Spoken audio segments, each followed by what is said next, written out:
5 seconds to go.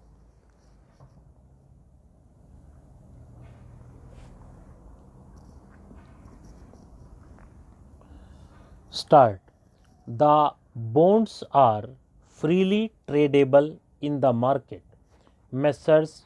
Sibco purchased 15 bonds, interest payable at the rate of 13.50%, and 26 bonds, interest payable at the rate of 12.50% of face value of 10 lakhs each for an aggregate price of rupees 3.69 crores on 1st July 1998 by Messrs. Sibco from the said Shankar Lal Saraf. The bonds were deposited with Messrs. Sidbi, defendant, on July 2, 1998, with the request to endorse the name of the plaintiff purchaser on the said bonds.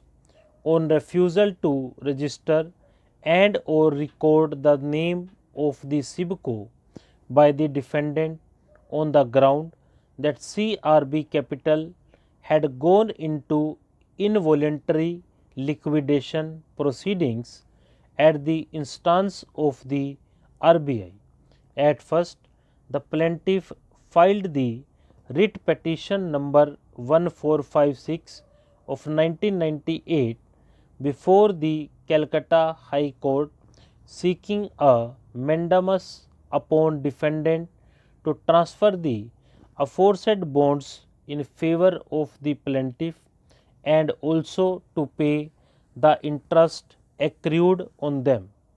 The Calcutta High Court on 9th January 2001 held that writ court is not the proper forum and permitted the petitioner to approach the company court, being the High Court at Delhi, seeking intervention in the liquidation processing initiated against CRB Capital, though an intra-court appeal was preferred against the said order, but it was not proceeded with.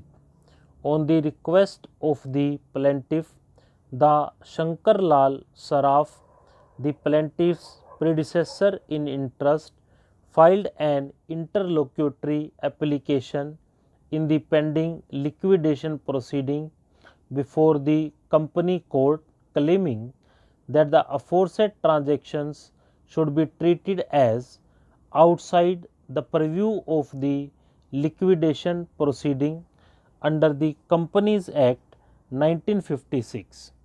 By a judgment dated 17th December 2004, the learned company court held that the subject bonds are beyond the purview of the liquidation proceedings and directed Shankar Lal Saraf to put up the matter before the defendant.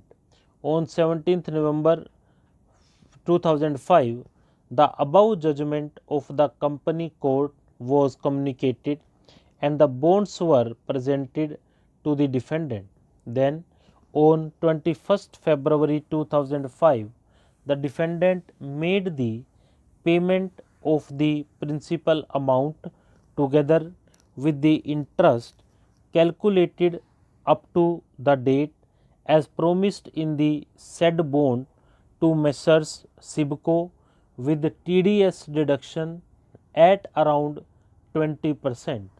By a letter dated 24th February 2005, the plaintiff raised an objection over the rate on which the TDS was deducted, which was accepted by the defendant as it issued a further warrant covering a sum of rupees 58,86,833 on account of excess TDS deductions.